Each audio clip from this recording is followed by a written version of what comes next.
A race that saw only 13 cars finish, the Silver Fox capturing his second Darlington victory, and Richard Petty's death-defying wreck, which inspired Nascar to implement the window net.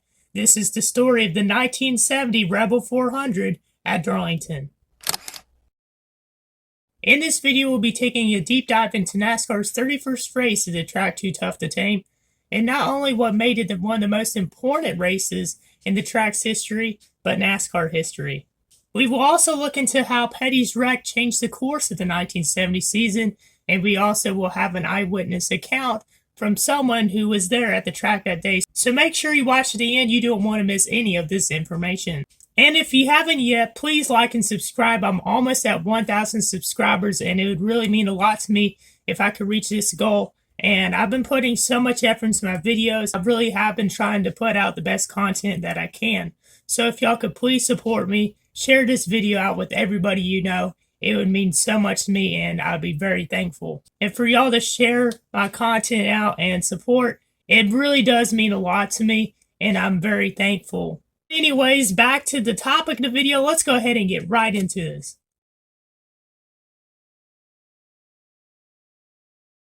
It was a hot Mother's Day weekend in Darlington, South Carolina for the 14th running of the Rebel 400, with temperatures in the 90s. Darlington Raceway is an egg-shaped 1.37-mile track with high banking and had its first race in 1950, which was won by Johnny Mance. The 13th race of the 1970 season was to be run on Saturday, May the 9th, since Mother's Day was on the 10th. Back then, qualifying was run on Thursdays. Thursday's qualifying on May the 7th determined the top 20 starters for the event, and the rest was decided by second-day qualifying on Friday, May the 8th. Charlie Glossback put himself on the pole with a time of 64 seconds in his number 99 Dodge Daytona. The Winged Warriors took 6 of the top 10 starting positions, and Ford had 6 cars in the top 20. Richard Petty had qualified 8th with the fastest lap of 66 seconds, but crashed, and the Petty Enterprises crew went back to level cross to use a 1970 Plymouth Roadrunner for the race. Despite the wreck, according to my information, Petty started 12th in the event. Friday's second-day qualifying determined the final positions for the anticipated event. Drivers that failed to qualify were Hoss Ellington, Bill Sherry, Dick May, and Johnny Halford. A crowd of 42,000 were on hand to witness 36 cars battle it out on Mother's Day weekend in the Rebel 400. ABC Sports would show some of the race on television starting at 8 p.m. that afternoon. Buddy Arrington, who is making his first start since his violent wreck in the Daytona 500, if you haven't yet, go check out my video on that race. The link is in the description. Arrington qualified 17th in the number 5 Dodge. Paul Connors was making his final stock car start in the race, driving the number 43 Dodge. The temperature at the start was 91 degrees, which would play a factor in mechanical issues all afternoon. Pole sitter Charlie Glossback led the first few laps before being passed by Bobby Allison. Jim Vanderveer's engine blew on lap 3, and Bill Seifert retired from the race on the same lap, putting them last on the leaderboard. Bobby Allison was strong early as he led 55 of the first 60 laps before young sensation Pete Hamilton led laps 61 through 62. The next 4 laps were led by Richard Petty and Leroy Yarborough before Bobby Allison regained the top spot. In the first 100 laps, 9 cars had already dropped out with mechanical issues. Dave Marcus's day was done on lap 34 with a blown engine, and 3 laps later, Elmo Langley retired with clutch issues. The first caution of the race was on lap 108 for Leroy Yarborough's crash in turn 4. Under caution, the front runners pitted, and David Pearson led the field back to green on the restart. David Pearson had finished second to beat Hamilton in the Daytona 500 and had only made 5 starts so far in the 1970 season. The second caution of the race occurred on lap 130 for Benny Parsons' spin in turn 4. Turn 4 really was a problem for the drivers that day, as we will continue to see in this video. Bobby Allison was back in the lead as David Pearson pitted under the quick yellow flag, which lasted only 3 laps. Bobby Allison led 85 of the first 147 laps before, you guessed it, engine failure ended his day.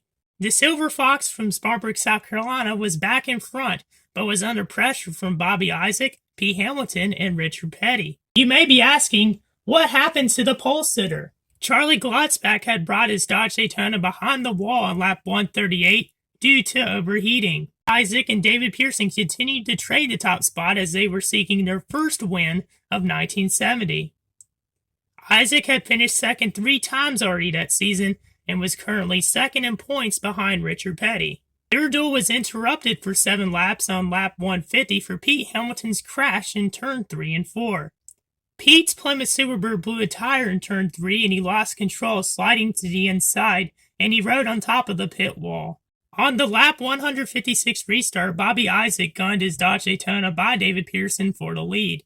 At this point, only half the field was still on the track, and as it approached 5 p.m. Eastern, ABC Sports was ready to go live, with Jim McKay and Ned Jarrett on the call. Isaac extended his lead as they reached late afternoon, with Pearson running second, Richard Petty third, and Kel Yarborough fourth 1 lap down. When ABC went live, 161 of the 291 laps had been completed. Early in the broadcast, ABC interviewed Pete Hamilton, who had wrecked almost 20 laps earlier. And then, only 8 minutes after ABC picked up live coverage from Darlington, South Carolina, the horrifying wreck that nobody saw coming. On lap 176, Richard Petty, who was seeking his 4th win of 1970, lost control running third off turn 4. His Plymouth Roadrunner went head first into the front stretch inside wall, breaking it on impact. He flipped 4 times in a series of terrifying twists as his arm was hanging out of the car. Everyone feared the worst, and were stunned by what they just saw. Safety crews were quickly on the scene. Richard's wife, Linda Petty, jumped from the scoring stand and started running. Pete Hamilton, who had just come out of the locker room, went to try to help, but was told by Ralph Moody to stay away. Hamilton could not speak as he was shocked and worried about Petty. Hamilton saw Linda Petty, Richard's wife, who was running from the scoring stand, and they both went to the infield hospital. What looked to be blood on the ground was actually a rag that Richard always had in his mouth during the races. Maurice Petty, Richard's brother, was enraged after a fireman set off a fire extinguisher, which wasn't necessary since there wasn't a fire in the car. Some other people who went over the wall to the crash scene were Leroy Yarborough, Francis Allen, Buck Bergrantz, and Tim Lemming. I talked with Tim about what he witnessed, and he recalled that hot Saturday afternoon. Here's what he had to say. All Petty wreck. It happened right in front of me. I was up against the fence in the 4th turn, and I was standing on the trunk of my car, and that happened.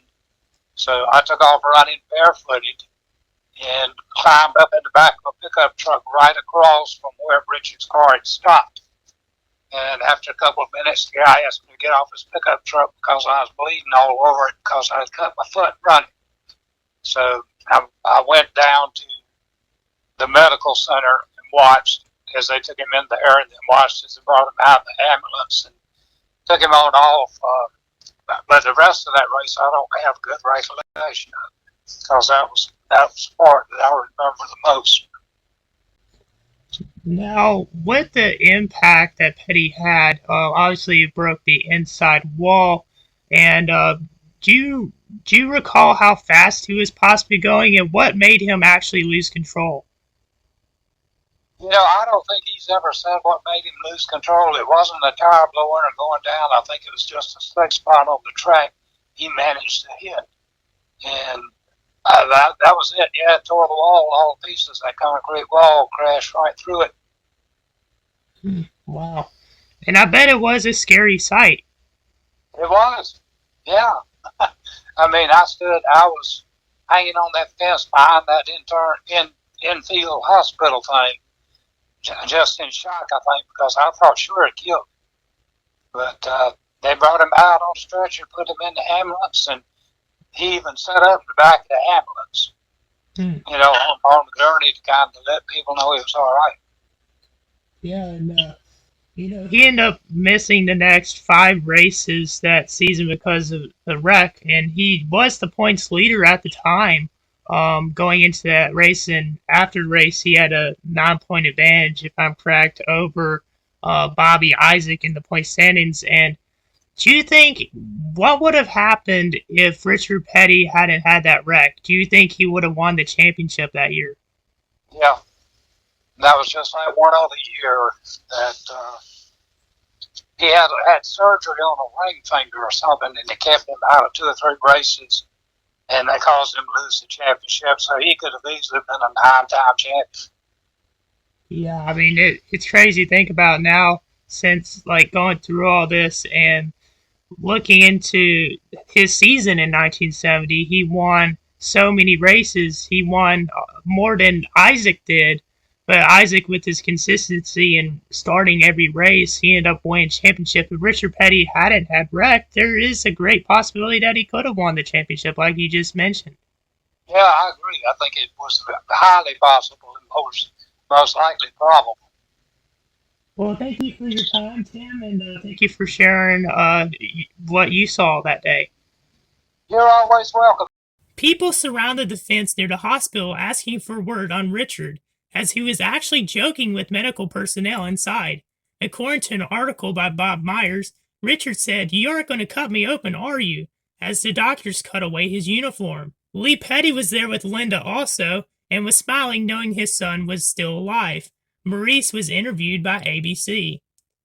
Richard went to Florence, South Carolina's McLeod Hospital, where he would be diagnosed with a shoulder dislocation. Miraculously, Richard Petty would only miss the next 5 races, and the first thing he did the very next day was look at the destroyed car. He then surveyed the $60,000 worth of wrecked race cars from the past week at Darlington. He also quickly dismissed rumors of retirement that were already being made. Back to the race, after 16 laps under caution, the Rebel 400 resumed, and Bobby Isaac took the lead from David Pearson with 100 laps remaining. Bobby would lead the next 46 laps as more cars dropped out with mechanical issues, including Wendell Scott and Buddy Baker. On lap 238, the Silver Fox passed Isaac once more for 18 laps, as it became clear that these two would be battling for the win. Third place running Kel Yarbrough went behind the wall on lap 250 with clutch issues, putting Dick Brooks, who won the 1969 Rookie of the Year, in third. Brooks had lost 3 laps earlier in the event due to a broken hub, which was replaced by a self-owned team led by crew chief Tim Ingram. With just under 40 laps remaining, the number 71 Dodge was back in front after a Pearson pit stop. Pearson did gain 5 seconds on Isaac during the final pit stops, but Bobby appeared to be pulling away. However, on lap 259, Bobby Isaac hit the wall trying to go around Buddy Arrington, giving the lead right back to David Pearson. As Pearson sped away, Isaac made 2 pit stops to get repairs and new tires as he battled a now poor handling race car. Bobby's right side had damage, but it wasn't clear if he had a blown tire, which resulted in his accident. Pearson led the rest of the way, winning by 3 laps over Dick Brooks. Pearson averaged an average speed of 129 miles per hour in the race, and it would be his only victory in 1970 with the Grand National Series. David Pearson and the Holman Moody team earned $15,000 for the win. At the time, it was Dick Brooks' best finish in the series. Bobby Isaac finished third 7 laps down, James Fielden was fourth 9 laps down, and Benny Parsons rounded out the top 5, finishing 12 laps behind. Bobby Isaac was now only 9 points behind Richard Petty for the points lead.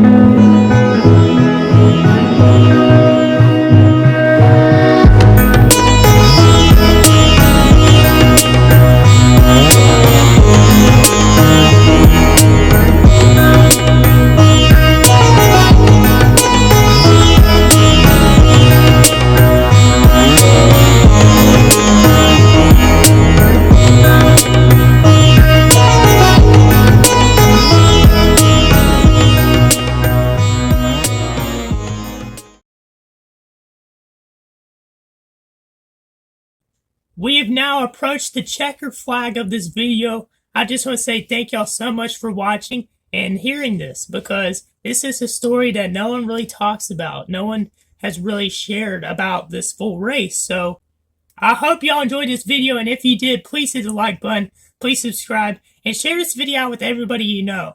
A lot of people do not know about this race. It's talked about with its wreck with Richard Petty, but not the entire race in its totality and what it meant for the 1970 season. So if you could please share this out, it would really mean a lot to me. And comment down below what your thoughts are on the story and the things that transpired on that Mother's Day weekend in 1970. This upcoming weekend at Darlington is going to be amazing. I'm looking forward to it, and I'm hoping to get some great content for y'all, so make sure y'all stay tuned. If you want me to do more racing videos, let me know, because they take a lot of time, but I really enjoy doing them. If you have any suggestions, feel free to hit me up. I'm on Instagram, Facebook, pretty much any social media except for TikTok. We all know how TikTok is.